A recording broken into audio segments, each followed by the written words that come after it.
खुलुमबाय गिबियावनो बयनिसिमबो गाहाम हामलायनायखौ जासिहरबाय जों दिनै नैबे मोगा-मोगि आयदायाव बर'नि सासे सुबुं फुंखा बिथांजों मोगा-मोगि आयदायाव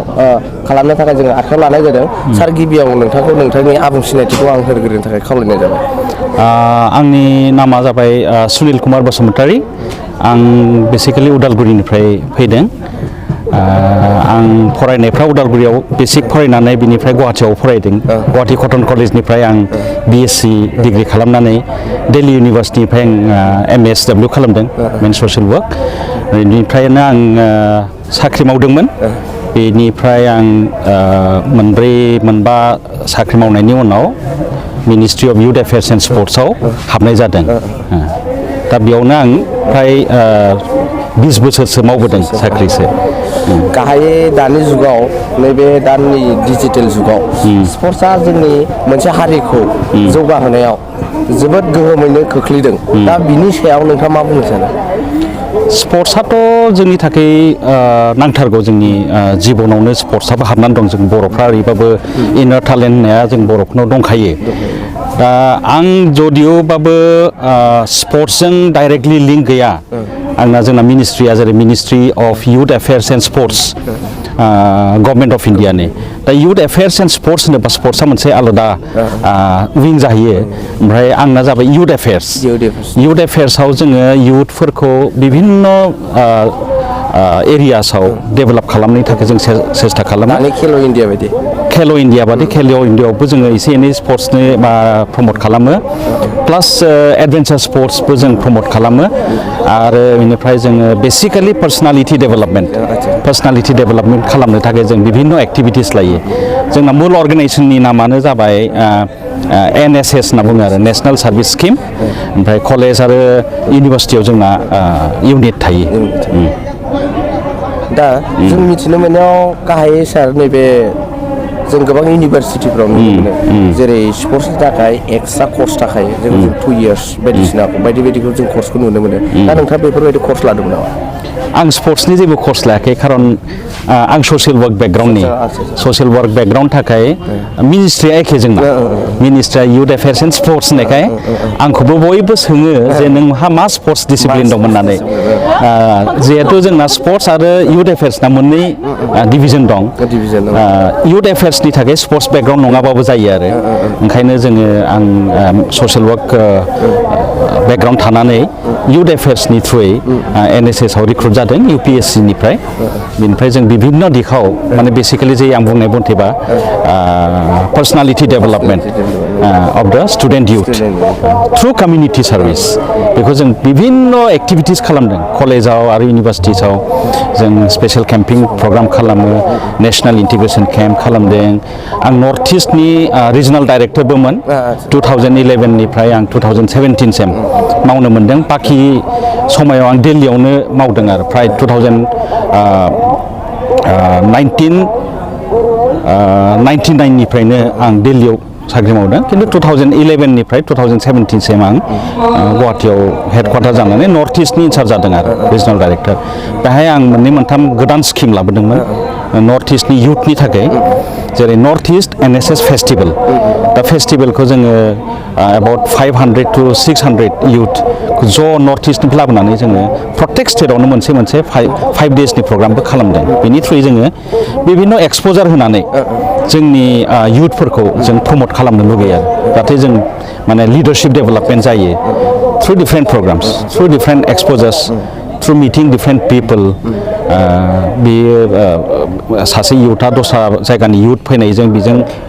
ज' रायलायलायनानै जि आइडिया मोनगोन बिनिफ्राय बिसोरो एक्सप'जार मोननानै गावनि पार्सनालिटिखौ डेभेलप खालामो बे जोंना मेइन एम्बिसनमोन आरो जिहेतु नोंथाङा दिनैसिम गोबां स्पर्ट्सजों सोमोन्दो थानाय जब सार्भिस मावबोबाय थाबाय जिहेतु जोङो जोंनि बर'नि हारियाव नुनो मोनोदि जोंनि बर' आइजोफ्राबो स्पर्ट्स गेलेनायाव खमि नङा खिन्थु जोंहा गामियारि बा समाजाव मोनसे खोथा बुंनाय फैयो जे हिन्जावसाफोरा माब्लाबाबो स्पर्ट्सजों जानानै डेभेलप जानो हाया जे बिदिनो गोबां जों खोमसि फोथाय खोथा खोनानो मोनो दा बैफोरबायदि सानग्रा पेरेन्ट्सनि थाखाय नोंथाङा माबा मोनसे मेसेज हरनो सानो नामा आं सानो जे केरियारनि थाखाय आं बुंनो थाङोबा केरियारनि थाखाय जि गथ' गथायफ्रा मोजां मोनो खालामनानै बे केरियारखौ मोजां मोननाय खामानिखौ गथ'फोरनो हगारना होनांगौ आरो जेरै गथ'फ्रा स्पर्ट्सखौ बिराद मोजां मोनोबा बिसोरखौ ग्रेजुवेसन मास्टार डिग्रि लाहोनानै खुनु लाब जाया इन्जिनियारिंआव फाथायहरनानैबो लाब जाया जुदि बे स्पर्ट्सखौनो मोजां मोनोबा स्पर्ट्सआव बेखौ मोजाङै स्पेशलाइज्ड इनस्टिटिउटआव हाबहोनानै बेखौ ट्रेनिं होनानै बे स्पर्ट्सनिफ्राय मोजां केरियार डेभेलपमेन्ट खालामनो हायो आरो हिन्जावफ्रा जे इनफेरियर जे हौवाफोरनिख्रुइ खम बे एकदम नंथारा आरोखि बे मिसा खोथा हिन्जावफ्राबो बहुद एडभान्स जानानै दं दा थांनाय कम्पिटिशन्सफ्रावनो नुगोन हिन्जावफ्रा बांसिन मेडेल लाबोदों दा गल्ड मेडेल लाबोदों जेरै मेरि कम आरो जोंनि बर'नि बसुमतारी बिसोरो हिन्जावफोर बांसिन लाबोदों ओंखायनो आरो बहुद जायगायावबो दङ जोंना पाब्लिसिटिबो मोना बर'फ्रा जों पाब्लिसिटि मोना खिन्थु गोथौ गोथौ गामिनिफ्राय मोजां लेभेलाव स्पर्ट्स गेलेनो हानाय हिन्जावफोरबो दङ बेहाय ओंखायनो पेरेन्टसफ्रा जि गथ'फोर लुगैयो जोंनि बिसोर मोजां मोननायखौ एसे एनकारेज खालामनांगौ आरो होमबासो केरियाराव डेभेलपमेन्ट जाहैयो आरो इम्पजिसन खालामनाङा आरो आंनि मथेबा बेनो ओरैनो दा स्पर्ट्सआव माबा मोनसे इडुकेसन क्वालिफिकेसन लानाय माबाफोर कर्स दं नामा नोंथाङा मिथियो स्पर्ट्सआव जोंना जेरै LNIP नि मोनसे इन्सटिटिउट इउनिभारसिटि बादि जानानै दं माबायाव सनापुर एरियायाव बेहाय सार्टिफिकेट कर्सबो थागोन आरो डिग्रि कर्सबो दं बेहाय बे नेसनेल लेभेलनि इन्सटिटिउट नालाय गुबुन बाहेरा जायगानिबो फैयो खिन्थु जोंनि बर'फ्रा बेहाय जुदि एडमिसन लायोबा जोंनि थाखाय बहुत मोजां खारन जाय इनचार्ज डिन बिथां बिस्वजित बसुमतारी बेनो जोंनि इनचार्ज बे स्पर्ट्स इन्सटिटिउटनि बे LNIP जो सेन्ट्रेल गभर्नमेन्टनि गवालियाराव दं बेनि मोनसे ब्रान्च बेयो दा बेहाय बिभिन्न सार्टिफिकेट कर्सबो दं डिप्ल'मा कर्सबो दङ आरो डिग्रि कर्सबो दं दा बेहाय जोंनि बर'फ्रा थांनानै एडमिसन लानो हायो बेसे गोबाव समनि बेफोरो सर्ट टार्मबो दङ जेनेबा 6 मान्थसनि थागोन 1 इयारनि बा 3 इयार्सनिबो कर्स थागोन माने थारमाने सार नोंथाङा जाय माबायाव जबाव सार्भिस मावगासिनो बैयाव माने माखासे गेलेनायनि माखासे मटिभेशनेल स्पिकार नोंथांमोना होयो आरोखि दा नोंथांनि जिउआव दिनैसिम बैबायदि माने मटिभेशनेल होनाय प्रग्राम गानाया मोनबेसे जाखो दिनैसिम आं साख्रिखौ मावदोंमोन 20 बोसोरनि बारा ओमफ्राय 20 बोसोरनि उनाव आंहा आरो 9 बोसोर दंबावोमोन साख्रि मावनो सेन्ट्रेल गभर्नमेन्टनि क्लास 1 अफिसार दिल्लीयावनो मावोमोन ओमफ्राय 20 बोसोर जानायनि उनाव आङो भलान्टारि रिटायारमेन्ट होदों आं दा रिटायार लानानै दा समाजाव मटिभेशन बा ट्रेनिं बा लाइफ कच जानानै आंबो ट्रेनिं लाबाय दिल्लीनिफ्राय बेलेग इनस्टिटिउटनिफ्राय आं मटिभेशनेल प्रग्रामबो बहुत जायगायाव होयो दा बिदि आं बड'लेण्ड इउनिभारसिटियाव होयो मणिपुर इउनिभारसिटियाव होदों तेजपुर इउनिभारसिटियाव होदों नेहुआव हैबाय ओमफ्राय कलेज बिभिन्न कलेजावबो बिथांमोना लेंहरो बेफोरावबो हैबाय आं बुंनो थाङोबा दा मार्च 2019निफ्राय आं स्टार्ट खालामदों आरो होनाय प्रफेसनेलि बिनि आगोलाव आं होबाय थायोमोन जेराव लेंहरो खिन्थु माने फुल्लि इनभल्भ जानाया मार्च 2019निफ्राय ओमफ्राय मार्च 2019निफ्राय आं दाहालागै 35 प्रग्राम्स खालामबाय आरो गेजेराव मालाबा सम मोनो जिरायनो खिन्थु मासाव प्राय 10था प्रग्राम बा 15था प्रग्राम आं बिभिन्न जायगायाव थांनांगौ जायो दा बिनिफ्राय थांनानै आं लगे लगे इम्फालावबो थांगोन 4 तारिखआव 5 तारिखआव 6 तारिखआव इम्फालाव दं इम्फालनिफ्राय फैनानै 7-8 तारिखआव आं आगरतलायाव थांगोन ओंखायनो हल नर्थ इस्टआव आं प्रग्राम मोनगासिनो दं आरो बर' जायगायावबो आं गरेस्वराव थांखांबाय UN एकाडेमि इन्सटिटिउट दं उदालगुरियाव थांखांबाय UN एकाडेमि स्कुल दं बेफोर टिचार्सफोरखौ ट्रेनिं होबाय आंनि फकासा खिन्थु बर' एरिया आरोखि बर' एरियायाव आं जेसेबां हायो प्रफेसनेलि जाबाय नालाय आङो फैसा एसे लायो दा बर' एरियायाव कनसेसनेलबाबो फैसा होआबाबो आं थांनो गोसो आरोखि बे आंनि मोनसे आंनिफ्राय माने आं माने मोजां मोनो आरो बर' एरियायाव थांनो जिहेतु जों नुबाय थादों जोंनि भारताव हिन्दी आरो इंलिशनि माखासे मटिभेशनेल स्पिकार जेरै एग्जाम्पल जोंहा बिबेक बिन्द्रा दं एन्ड मिस्टार सन्दीप माहेश्वरी बिथांमोना सेपारेट मोनसे इउटुब चेनेल दा नोंथांनावबो बेफोरबायदि मोनसे आं खालामनो लुगैगासिनो दङ आंहा बहुत इच्छा खारन आंना मटिभेशन जाहाथे स्पिच जायो बेयाव एनार्जि बहुत नांगौ एनार्जि होयो जों बिबेक बिन्द्राखौ नों नुयो बेबादिनो आंनाबो मोनसे बेलेग टेकनिक आरो मटिभेसन स्पिच होनाया आरो आं फिडबेक मोननाय मथेबा बहुतानो इन्सपायार जायो मोजां मोनो हिन्दीनिबो होयो आं फ्लुयेन्टलि इंलिशनिबो फ्लुयेन्टलि होयो बर'निबा आरो मोजां होबावनो हायो मिनि होनोबो हायो ओमफ्राय दावराव जाहोनो हायो दा आं बे इउटिउबखौ आं एकदम फैगोन मासफ्रावनो आं स्टार्ट खालामनो नागिरदों आंनो सासे मानसिबो नांगोन बिनि माने हेन्डेल खालामनो आंहा इच्छा आरो आंना बहुत गोजौसिम थांनायनि आरो मटिभेशनेल स्पिकार हिसाबै आं जा आसामाव लासै लासै मिथिदों बड'लेण्डआव लासै लासै मिथिदों खिन्थु आंना बेल' नङा आरो हल इण्डिया बा हल इन्टारनेसनेल लेभेलसिम थांनायनि आंहा गोसो दं आरो बे आंनि पेसन आरो दा बेनो आंना एरियाया नोंथाङा जों नुनो मोनो डक्टर बिबेक बेन्द्राया बिथाङा स्पेसियेलि मोनसे बिजनेस कर्सनि थाखाय बिथाङा बांसिन होयो आरो सन्डे माहाथिया बांसिन मटिभेशनेल स्पिरिचुवेलनि सिबिथाय दा नोंथाङा बिथांमोनखौ जों नुनो मोनदोंदि बिथाङा मोनसे बिभागाव बिथांमोनहा मोनसे प्रफेसन लानानै इडुकेसन लादों दा नोंथाङाबो बेफोरबायदि माबा मोनसे कर्स लादों नामा कर्स लादों आं फार्स्ट 2006 आव लादोंमोन 2006 आव लानाया पाब्लिक स्पिकिं एन्ड पार्सनालिटि डेभेलपमेन्टनि 1.5 मासनि प्रग्राममोन बेयो असित घोष होननाय आंनि मेन्टर ट्रेनार बे मोजां ट्रेनिं होदों 1.5 मास दिल्लीयावनो लादोंमोन आं माब्रै खोथा रायलायनांगौ माब्रै बुंनांगौ पाब्लिक स्पिकिंनि फुरा टेकनिकखौ बे होजोबदों मटिभेसनखौबो माब्रै खालामनांगौ मानसिफ्रा माब्रै बुंबा मोजां मोनगोन बेफोरखौ गासिबो टेकनिकखौ बे होदों बे समाव 2006 आव आं असित घोषनि लादों बिनि उनावबो आङो सासे लाइफ कचनिफ्राय आं ट्रेनिं लादों बिनि उनाव नै दाख्लैसो दिल्लीनिफ्राय कच होननाया बे मोनसे मोजां कनसेप्ट लाइफ कच बा लिडारशिप कच बा एक्जिकिउटिभ कच इउटिउबाव नायबा मोनगोन बिनि कनसेप्टखौ दा बेयो लं टार्म कचिं होयो आरो जेनेबा फुटबल कचआ फुटबलनि होगोन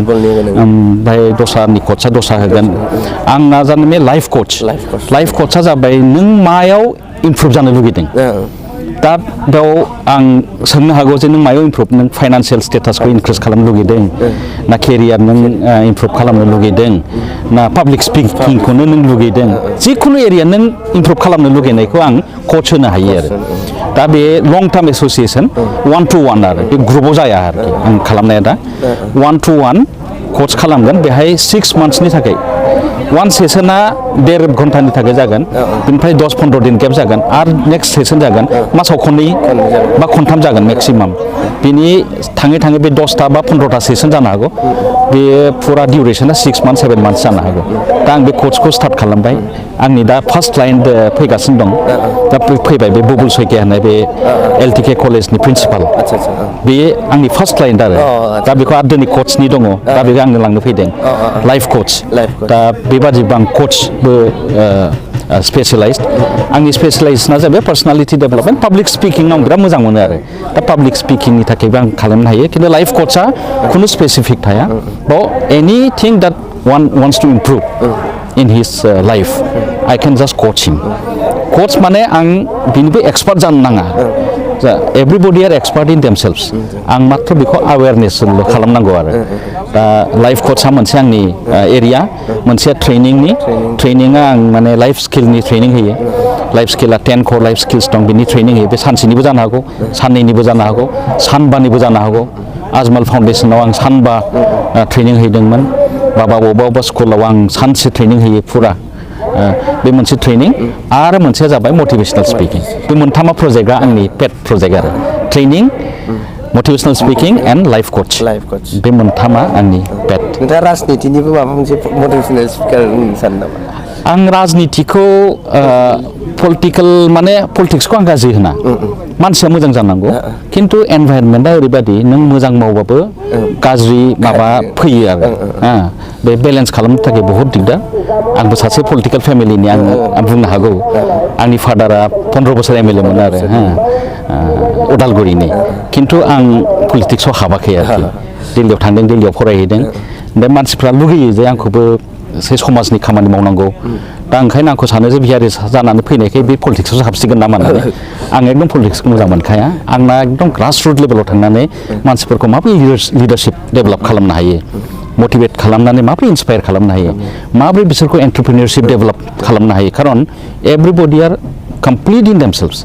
नों बेखौ इन्सपायार खालामबानो बे खामानिखौ मावनो हायो we only have to encourage the people दा बे खेथ्रआव आं पेसन गामि गामि थांनानैबाबो आं बर'फोरखौ स्पेसिफिकेलि एनकारेज खालामनो लुगैयो पलिटिक्सआव थाङो ना थाङा बे आंनि खोथा नङा one can develop his leadership but he has to be a good person आंना बेनो जे मानसिया मोजां जानांगौ one person has to be very very good that is my ambition जों नुनो मोनोदि माखासे गोबां जेरै जोंनि आसामनि सिएमखौनो नायदो बिथां पुरुन गगैनि फिसाला जोंना गौरव गगৈ बिथाङाबो सासे एमपि जाहैना दङ जिहेतु गोबां राजनितिगिरिनि फिसा फिसौफ्रा जेरै राजनितियाव आगान होजोबदों दा बैयाव नोंथाङा हुइनि माबा स्पेसियेल रिजन दं नामा स्पेसियेल रिजनथ' आं सानो जे मानसि मोजां जानानै मावनो थाखाय आरो आंनि इच्छा मथे मावनो थाखाय पलिटिक्सआव हाबबा हानाय नङा बादि आं सानो आरो आंना बेनो जे आंनो फ्रिडम नांगौ आं दानो फरेनाव आमेरिकायाव थांनो लुगैबा आं थांनो हानांगौ आरो खिन्थु आं पलिटिक्सआव थाबा आं बाव थांनो हायाबो जानो हागौ सिएमनि आं पारमिसन लानांगोन ससाइटिनि खोथाखौबो नायनांगोन बबावबाबो हुलस्थुल जायोबा आं आंनि प्रग्रामफोरखौ केन्सेल खालामजोबनो हागोन स' entire my life will be depending on the situation but when I am not in politics or not in service ओंखायनो आं सार्भिसखौबो गारदों I am free I am independent आं जि इच्छा आं बेखौ खालामनो हागोन बे हिसाबै आङो पलिटिक्सआवबो जइन खालामाखै साख्रिखौबो गिदिर साख्रिखौबो आं गारदों आरो बेनो मेन अबजेक्टिभा जिहेतु जोंनि भारतनि डक्टर बिपिन शान्ति महात्रि बिथांमोननि बाय'ग्राफिखौ नायनानै आं मोनसे खोथाखौ खोनानो मोनदों बिथांमोना जिउआव गोबां प्रग्राम गादोंनो आरो गायै गायै बिथांमोननाव गोबां मानसिफ्रानो गोबां बिभागनि सोंथि सोंनो हायो जिहेतु आं बुंनो नागिरनाय सासे मटिभेसनेल स्पिकार जायोबा गोबां अलराउन्डार जानो गोनां जायो माब्लाबा नोंनाव इक'नमिक्सनि सोंथि सोंना होगोन मटिभेसनेल बिनि सायाव बा राजनितिनि सायाव सोंना होगोन बै समाव मोनसे क्रिटिकेल समाव नोंथांनाव जुदि बै समाव फैयोब्ला नोंथाङा गोसोआव माबोरै फिल जागोन आरो माबायदि नोंथाङा बेखौ मोगा मोगि खालामनो सानगोन आं सानो जे मानसिया सोबनि माबायाव लक्ष्यआ जाबाय साक्सेस जानांगौ आरो मानसिया मोजां जानांगौ बे लक्ष्यखौ लानानै आं गासिबो लिंक खालामनानै बेयाव फकास खालामहरनानै बुस्थुखौ सोंनायखौ आं बेजोंनो उत्तर होनो लुगैयो आरो जे one has to be very good person and one has to aim for his success in life so' whether you want to go for politics whether you want to go for business one has to be very good honest and everything and you will succeed in your life बेफोरखौ link खालामजोबनानै आं मोनसेल' सानो जे one has to aim for happiness हेपिनेसखौ जुदि link खालामोबा आं सानो जे प्रश्नफ्रा गासिबो इजि जाहैयो आरो इजि जाहैयो नों इक'नमिक डेभेलपखौ मारै खालामगोन बिजनेसखौ मारै खालामगोन बेहाय जिहेतु आंहा नलेजबो दङ लाइफ स्किल्सनियाव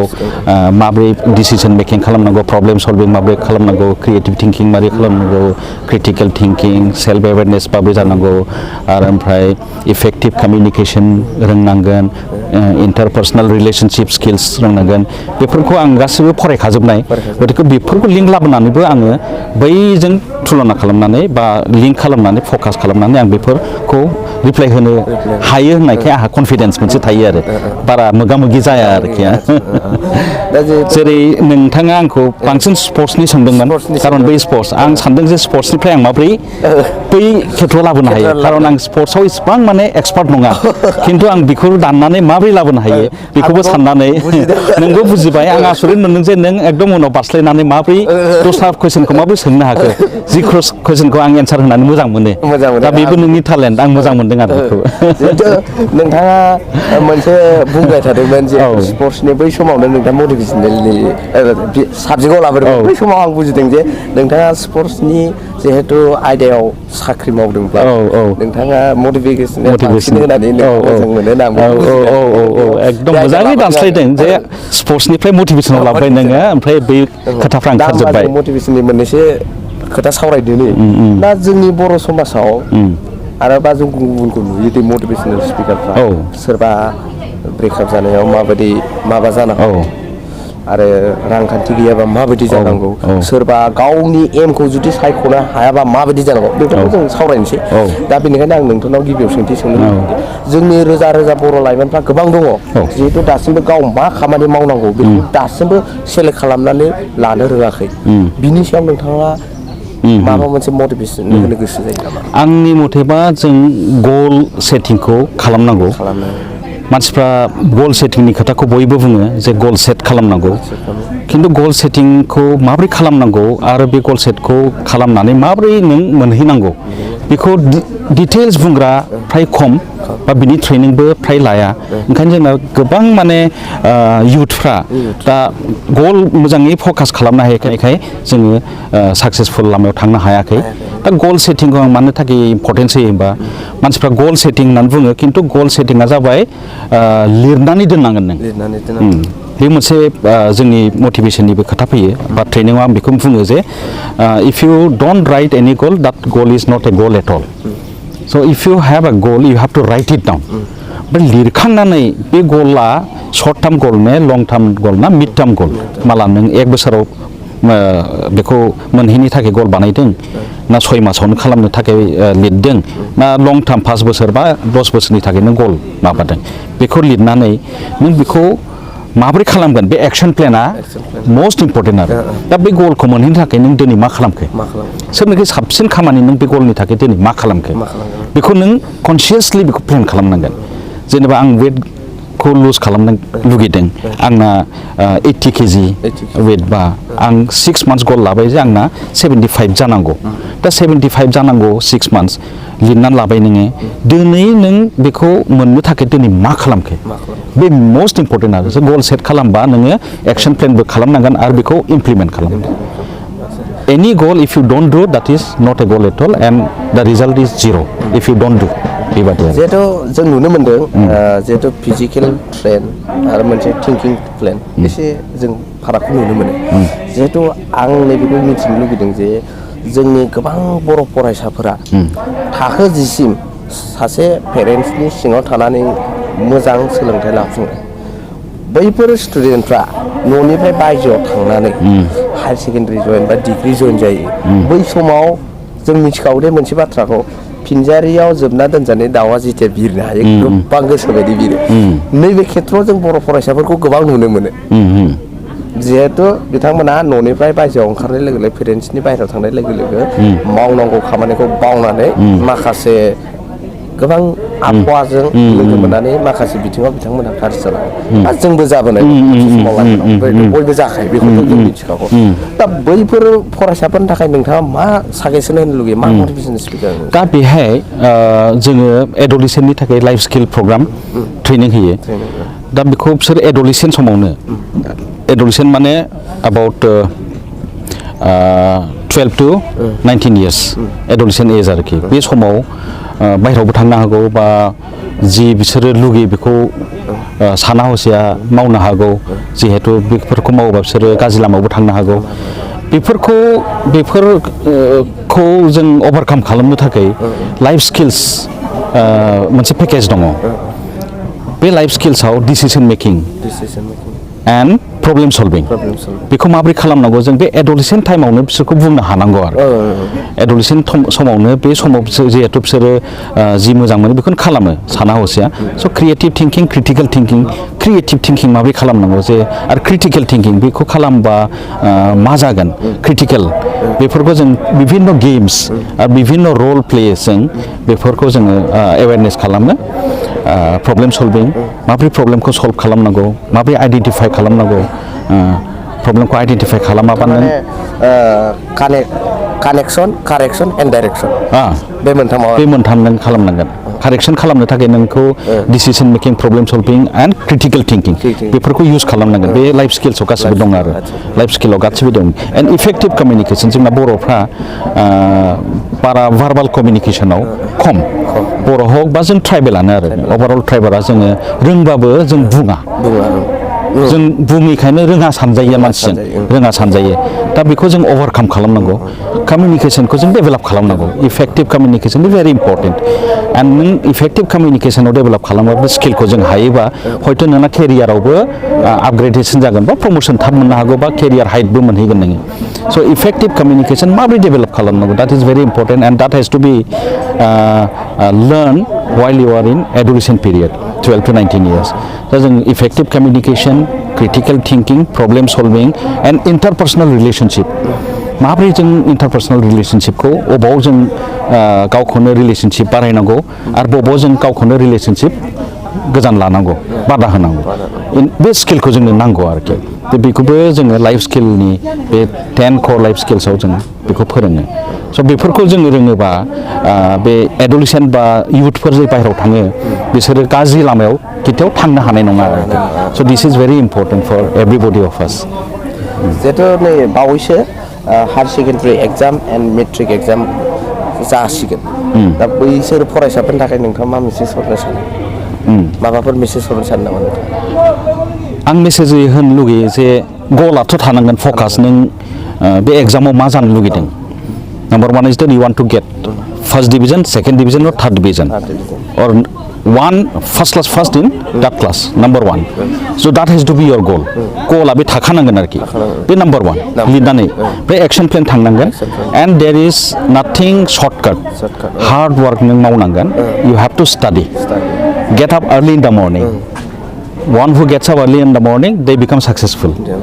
so फार्स्टआव सिखारनांगौ होननानै आं बुङो बयखौबो फार्स्टनि उनबाथाय बे already they are late so फार्स्टआव सिखारनानै एक्सारसाइज खालामनानै बेयो फिजिकेलिबो फिट जानांगौ बेनिफ्राय फरायनांगौ हार्ड वार्क स' इउ हेभ टु डिभट माच time in studies focus year self and गल सेट खालामनानै एक्सन प्लेनजों खालामनानै बे एग्जामाव नों फार्स्ट बा जि लुगैदों बे जाहैनो हागौ आरो फकासखौ लुज खालामनाङा so' we should not lose the focus has to be directed towards achieving what is your goal जिहेतु आं जोबथियाव नोंनाव मोनसे सोंथि सोंनो सानदों जिहेतु जोङो गोबां माखासे नेटवर्किं मार्केटिं खालामग्रा गोबां जोंना नैबे गामि गामि फैयो बिथांमोनाबो बुंनायनि जा टकिं स्किल जोबोद माने एक्सपार्ट जोबोद फ्लुयेन्टलि बुंलाङो नोंथाङाबो बिदिनो लाइफ केरियाराव माब्लाबा प्रेक्टिकेलै नोंथाङा खामानि मावफेरनाय दं नामा प्रेक्टिकल माने माबादि प्रेक्टिकल जेरै जोंना नेटवर्किं मार्केटिं खालामग्राफ्रा गोबां गामि गामि बेरायनानै माबायो गावनि टकिं स्किलखौ बारायहोनो थाखायनो बिथांमोना जिहेथु जों गोबां नुनो मोनदों बिथांमोनाबो गावनि टकिं स्किलखौ बारायहोनो थाखाय बिथांमोना नेटवर्किंआव हाबनानै जिहेथु मावसोमथारदों बिथांमोना आरो बिथांमोना टकिं स्किला जोबोद मोजांबो जादों आं बेखौ नुनो मोनदों नोंथाङा बिदिनो प्रेक्टिकेल माबा मोनसे जिउआव खामानि मावदों नामा प्रेक्टिकेलि बुंनो थांबा आंखौबो सासेया मेम्बार खालामदोंमोन नेटवर्क मार्केटिंआव बिसिनि मिटिङावबो थांदों आं खननै खनथाम थादों खिन्थु बेहायबो बहुद रोंनो मोनदों आइ लार्न स' मेनि थिंस फ्रम नेटवर्क मार्केटिं आरो जुदि नों बुंनाय मथेबा नेटवर्क थांनानै बे गावनि टकिं स्किलखौ इमप्रुभ खालामदों बे अबजेक्टिभा जुदि इमप्रुभ खालामनाय टकिं स्किलखौ होमबाथ' मोजाङानो बेबो इमप्रुभबो खालामबाय लाइफआवबो बेहा इनक्रिज जाबाय एनहेन्स जाबाय इक'नमियाबो डेभेलप जाबाय बे गाज्रि नङा आंबो एसे एनै बिसोरनिफ्रायबो सोलोंदों आरो आंबो इनभल्भ दंमोन खिन्थु उनाव आं बेखौ आंनि माबाजों मिलायाखै बे ओंखायनो आं एसे बेखौ गारनाय जादों आरोखि नेटवर्क मार्केटिंखौ